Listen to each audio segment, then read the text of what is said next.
Assalamu alaikum everyone. Welcome to the platform of The Truth International.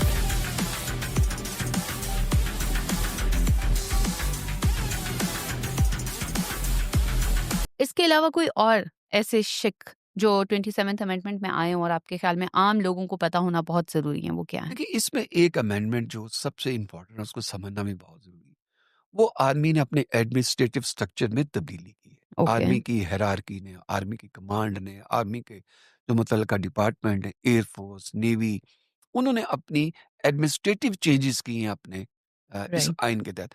इसको समझना बहुत देखिए, दुनिया के हर मुल्क ने अपनी आर्मी को अपडेट किया है, जिसको हम कहते हैं एग्ज़ैक्टली, मॉडर्नाइज़ किया है, उनके स्ट्रक्चर को बदला है। क्योंकि दुनिया में वॉर की स्ट्रेटजी बदलती जा रही है। हर आर्मी दुनिया की और गवर्नमेंट बैन अवी कवानीन की जद में होती है। ठीक है। आपको पता है वॉर के भी कवानीन हुँ, हैं, वॉर कैसे लड़ी जाए, किन किन एरियाज को टच करना है, किन को नहीं करना। आपको पता है न्यूक्लियर इश्यूज के लॉज हैं, किस हद तक आप इंटरवेंशन करेंगे, किस हद तक नहीं। यूनाइटेड नेशन के चार्टर्ड आपके सर पे खड़े होते हैं। तो मेरा ख्याल है पाकिस्तान में जो आर्मी की हायरार्की और एडमिनिस्ट्रेशन में चेंजेस आई हैं, वो एक तो कंसेंसस से है पहली बात। ठीक है। क्योंकि आर्मी चीफ का किरदार हमेशा कलीदी रहा है जब भी यस, पाकिस्तान आर्मी के वॉर की स्ट्रेटजी जब भी हुँ, बनती है। तो मेरा ख्याल है आर्मी ने इसको थोड़ा-सा एक्सपेंड करके एम्पावर किया अपने आप को, और ये कंसेंसस है, और ये हर मुल्क की आर्मी को अपने अंदर तब्दीलियाँ लाने का, जो कि विदिन आइन और विदिन कानून हो, और बैन अल-अक़वामी कवानीन की कोई उसमें वायलेशन भी ना हो, करने का हक है। तो हुँ, मेरा ख्याल है हमने जो चेंजेस किए हैं, उसका एक पर्पज़ है। उसका पर्पज़ ये कि पाकिस्तान आर्मी फ्यूचरिस्टिक अप्रोच रखते हुए जो फोर्स ही कर रही थी कि मुस्तकबिल में उनको जो जियोपॉलिटिकल सिचुएशन है हुँ, पाकिस्तान की, उसमें क्या-क्या वो प्रॉब्लम्स आ सकते हैं जिनको उन्होंने बड़े ऐसे तरीके से हैंडल करना है। उसमें एक तो देखें, पहली बात ये है कि जब वॉर लड़ी जाती है, हुँ, तो वॉर के डिसीजन बहुत एहतियात से करने होते हैं, बहुत जल्दी भी करने होते हैं, और स्ट्रेटजी जब बनती है तो उसमें मेरा ख्याल है बहुत क्विकली रिस्पॉन्ड करना होता है। एग्ज़ैक्टली, अच्छा, इसके साथ-साथ जब आप वॉर लड़ रहे होते हैं, जब आप वॉर की शक्ल में किसी सिचुएशन में होते हैं, तो आप पे बैन-अल-अक़वामी कवानीन भी लगे होते हैं। ठीक है। आपका आइन भी साथ चिपका होता है। हुँ, आपके रूल्स एंड रेगुलेशंस भी लगे होते हैं। यूनाइटेड नेशन के चार्टर्स भी आपको वॉच कर रहे हैं, सिक्योरिटी काउंसिल भी देख रही होती है। आपने देखा कई मुल्कों की अफ़वाज के ऊपर, उनके सरबराह के ऊपर आपने देखा मुकदमा चले। मेरा ये ख़्याल है कि पाकिस्तान की आर्मी ने अपने आप को रिवैम्प किया है। अपनी एडमिनिस्ट्रेटिव हायरार्की को रिवैम्प किया कंसेंसस के साथ। जिसे कहते हैं ना, उन्होंने मुत्तफ़िक़ा तौर पे ये सोचा कि ये करना बेहतर होगा पाकिस्तान आर्मी राइट, के लिए। आने वाले दिनों में पाकिस्तान आर्मी का रोल दुनिया में मुझे बहुत, जिसे कहते हैं ना, बढ़ता हुआ नज़र आ रहा है।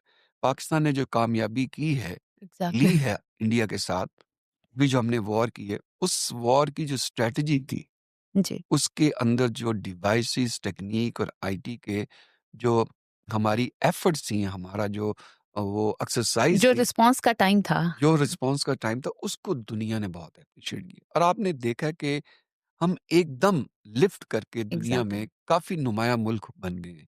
और आपने देखा कि इसी वजह से गल्फ़ के ममालिक ने पाकिस्तान आर्मी के ऊपर ट्रस्ट एतमाद करना करते हुए शुरू उनके किया। साथ वॉर पैक्ट किए हैं, उनके साथ डिफेंस पैक्ट किए हैं। अभी जॉर्डन के किंग भी आए हुए थे। एग्ज़ैक्टली, उनके साथ भी अब कतर भी पाकिस्तान के साथ इंटर, तो पाकिस्तान की आर्मी का रोल एक्सपेंड हो रहा है। लेकिन हो ये पाकिस्तान के सर पे ही रहा है। हुँ, कि जितने समरात, जितने फ़वाइद इसके होंगे वो पाकिस्तान को मिलेंगे। लेकिन अगर एक इंस्टीट्यूशन हुँ, पाकिस्तान का अगर लीड कर रहा है, तो उसको ज़रूर करना चाहिए। और पाकिस्तान आर्मी पे लोगों का ट्रस्ट भी है। ये मुल्क की वो वाहद एक एस्टेब्लिशमेंट है, एक इदारा है, जिसके ऊपर हमें एतमाद रखना ही है। उसकी ठीक है, वजह ये है कि पाकिस्तान का डिफेंस अगर कहीं वीक हो गया, तो पाकिस्तान के लिए बहुत मुश्किलात होंगी। और ये दुनिया की चंद उन आर्मी में से एक आर्मी है, जिसने दुनिया के जितने भी एट्रोसिटीज़ हैं, क्रंचेस हैं, क्राइसिस हैं, उसको बड़ा ओपनली फेस किया। और ये एक एग्ज़ैक्टली, ट्रेन्ड आर्मी है। और अभी भी अल्लाह के फज़ल से जितने भी पाकिस्तान अपने मामलात हैं, दिफ़ाई मामलात, उनको बहुत एहसन तरीके से हैंडल भी कर रहा है।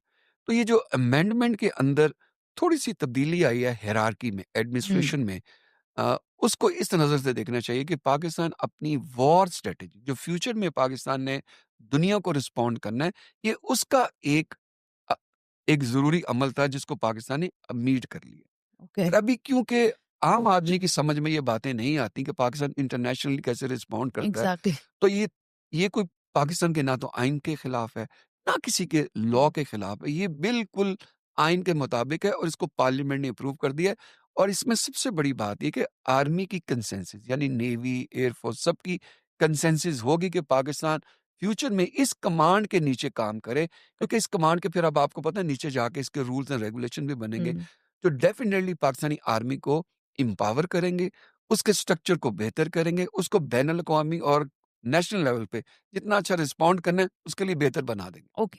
मैं चाहूँगी आप हायरार्की को थोड़ा-सा डिफाइन करें, what is the new hierarchy? अब देखें आर्मी चीफ का रोल वैसे पाकिस्तान की जो जो बड़ी फ़ौज है और जो हमारी एयर फ़ोर्स है और वो बड़ी फ़ौज है, ये कमांड तो डिफरेंट थी अपने-अपने लेवल पे।